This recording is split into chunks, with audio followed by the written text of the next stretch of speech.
Karena peringatan pemerintah, rokok itu membunuhmu, bukan membunuhnu. Tuh. Membunuhmu Muhammadiyah. Bismillahirrahmanirrahim. Assalamualaikum warahmatullahi wabarakatuh. Alhamdulillahirrahmanirrahim. Allahumma sholli ala sayyidina Muhammad wa ala ali sayyidina Muhammad.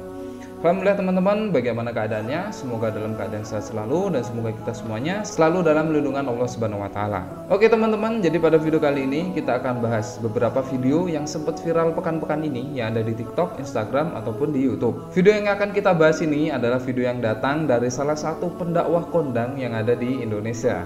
Yap, siapa lagi kalau bukan Gus Miftah. Oh ya teman-teman, jangan lupa untuk support terus channel ini dengan cara mengklik tombol subscribe, like, dan komen sebanyak-banyaknya untuk kita bisa berdiskusi mengenai video yang sedang kita bahas saat ini. Oke, video ini sebenarnya video yang lama, cuma lagi viral-viralnya lagi sekarang karena banyak sekali sentimentasi ataupun ketersinggungan dalam ceramah yang beliau lakukan di salah satu majelis. Jadi isi ceramahnya itu adalah sebenarnya lelucon sih, cuma ini tidak etis lah ketika diangkat di suatu forum kajian yang di sana banyak sekali umat yang melihat ceramah tersebut. Apalagi sekarang di zamannya media sosial. Sebelum kita bahas lebih lanjut, mari kita simak video ini dan langsung setelah itu kita akan bahas mengenai isi ceramah beliau yang menyinggung dari kedua belah ormas Islam terbesar yang ada di Indonesia. Mari kita simak video berikut ini. Hukum rokok. Muhammadiyah mengharamkan, NU memakruhkan.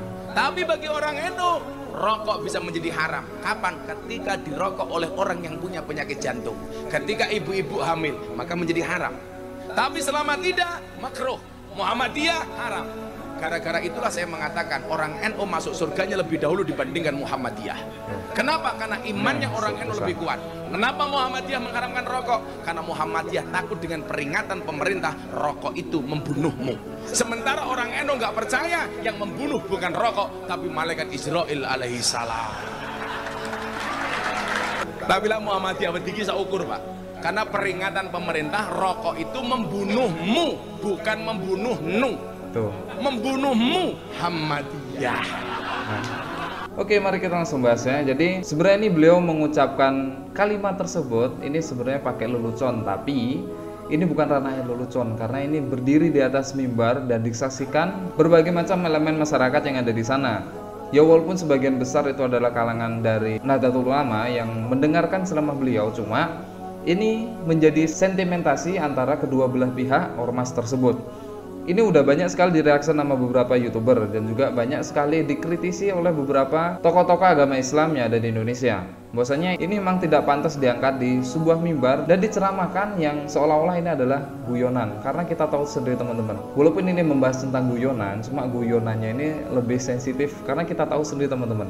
Kayak misalkan yang kemarin, kasus yang baru-baru ini terjadi, yaitu di Madura di daerah Pamekasan. Bahwasanya salah dalam mengutip dalil, salah dalam mengutip kitab, ketika ada seorang dai yang menyampaikan dan datanya tuh salah, maka apa yang terjadi teman-teman? Di akhir, di bulan-bulan yang mendekati bulan Ramadan, justru masjid ditutup di sana. Kekeliruan-kekeliruan kayak gini nih sebenarnya nggak harus diulangin lagi oleh salah satu dai, apalagi yang pengikutnya banyak. Harus kata-kata atau intonasinya itu dijaga, jangan sampai menyinggung daripada ormas sebelah dan sampai menyinggung daripada agama sebelah, sehingga kayak kemarin tuh yang di Madura sampai masjid pun ditutup di tengah-tengah kondisi masyarakat yang mendekati bulan Ramadan. Sampai sekarang pun saya masih mendengar bahwasanya masjid tersebut masih ditutup. Walaupun pendakwah tersebut atau dai dimediasi oleh pemerintah setempat dan beberapa ormas, tapi tetap peraturan di sana tidak bisa dicabut, yaitu penutupan masjid. Emang Gus Miftah ini dari segi ceramahnya emang unik ya, emang unik dan sedikit nyeleneh. Tapi nyelenehnya tuh ya inilah gaya nyentriknya beliau. Cuma perlu digarisbawahi di sini, kata lelucon, guyonan dan apapun itu harus dibatasi. Jangan sampai karena kita menganggap itu guyonan sehingga menjatuhkan harga dan martabat orang lain. Apalagi ini ormas loh, ormas terbesar, ormas muslim terbesar yang ada di Indonesia, Nahdlatul Ulama dan Muhammadiyah. Nah, karena video ini viral, terus Gus Miftah ini langsung bikin reaction pada video yang viral ini. Mari kita simak video berikut ini. Hari ini saya pengen tertawa geli. Gara-gara tawa ada potongan video saya guyon dengan sahabat saya Muhammadiyah. Salah satu dulu yang sering kita buat guyon adalah tentang perbedaan hukum rokok antara orang NU dan Muhammadiyah. NU hukumnya makruh, Muhammadiyah haram.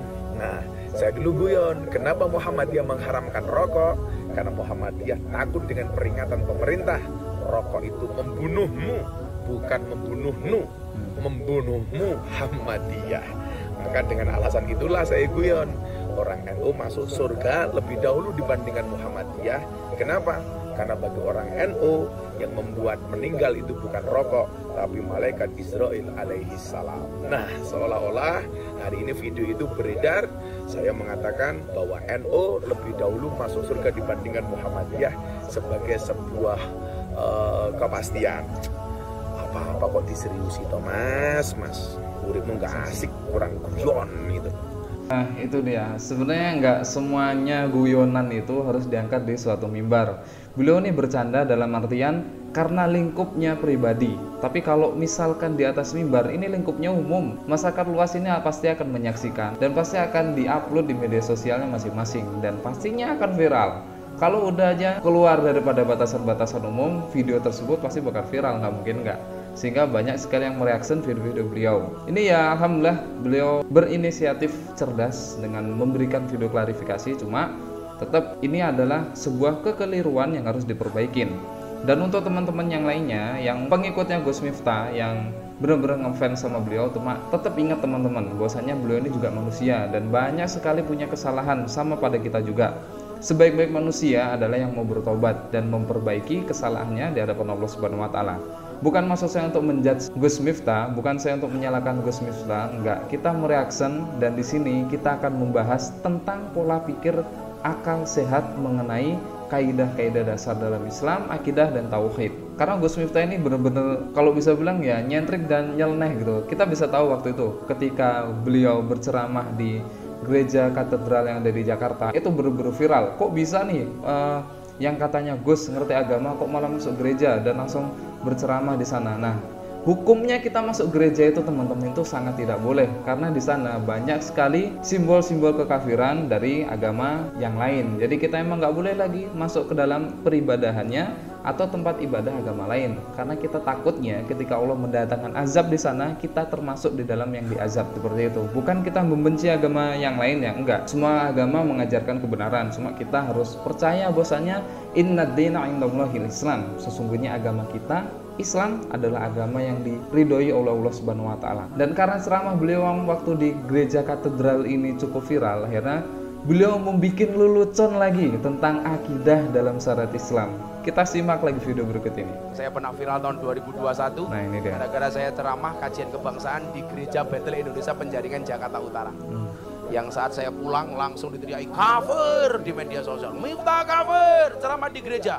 Tak jawab, nggak masalah, syahadat lagi. Tuh. Begitu teman-teman pendeta akrab sama saya Tuh, jadi kayak guyonan-guyonan ini seolah-olah nyeleneh gitu dan menjatuhkan syariat Islam. Kita tahu nih, syahadat itu adalah suatu kalimat yang sakral. Ketika diucapkan seorang muslim atau muslimah itu benar-benar sangat sakral kalimat tersebut karena itu adalah pengakuan bahwasanya diri kita menghambakan kepada Allah Subhanahu wa taala dan menjadi umat daripada Rasulullah SAW. Tapi kalau dipakai dengan cara seperti ini sama aja menjatuhkan marwah daripada kalimat syahadat itu sendiri. Jadi seolah-olah ini kalimat biasa dan agama tuh malah dipakai mainan. Coba kalau orang yang nggak ngerti terhadap hal tersebut, dia keluar Islam, terus dia masuk syahadat ulang lagi, dia bikin dosa, terus syahadat ulang lagi, kan jatuhnya kayak malah mempermainkan agama Islam. Nah, itu yang sebenarnya nggak bisa diangkat di suatu mimbar. Kita harus selektif lagi dalam mengolah kata-kata ataupun intonasi kita ketika kita di khalayak umum. Beda lagi semisal kita berdua dengan teman, kita bercanda itu nggak ada masalah karena teman kita tahu gimana pribadi kita dan kita tahu pribadi teman kita. Dan semoga kejadian ini bisa menjadi hikmah untuk kita agar kita lebih lagi selektif dalam menyaring kata-kata ataupun intonasi ketika kita di khalayak umum. Itu aja untuk video kali ini. Jangan lupa teman-teman untuk support terus channel ini dengan cara mengklik tombol subscribe, like, dan juga komen sebanyak-banyaknya untuk kita bisa berdiskusi mengenai video yang sedang kita bahas. Dan jangan lupa jika memang video ini bermanfaat, silakan share sebanyak mungkin di akun media sosial teman-teman yang lainnya. Barakallahu fikum. Assalamualaikum warahmatullahi wabarakatuh.